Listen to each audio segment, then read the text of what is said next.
3 తరాల కోసం ప్లానింగ్ అండి ఇది.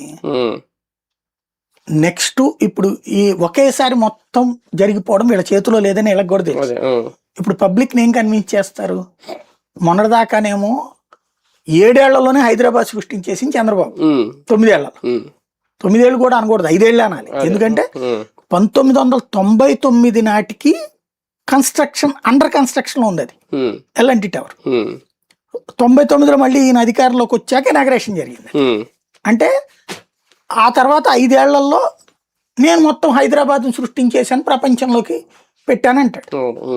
ఇప్పుడు 7 ఏళ్ళు అయిపోయింది, ఈ 10 ఏళ్ళు అవుతుంది, ఈ 3 ఏళ్ళకి అయ్యేది అవి మాత్రమే.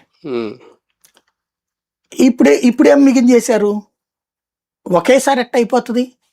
హైదరాబాద్కి 300 ఏళ్ళ చరిత్ర ఉందని వీళ్ళే మాట్లాడతారు ఇక్కడ. కాబట్టి ఇక్కడ కూడా 300 ఏళ్ళు మీరు వెయిట్ చేయండి అని చెప్తారు. అంటే మీరు చంద్రబాబు గారి మనవడు ముఖ్యమంత్రి పదవికి వచ్చినప్పుడు ట్రై అప్పటికి ఒక గుంటూరు స్థాయికో విజయవాడ స్థాయికో వస్తుంది అది.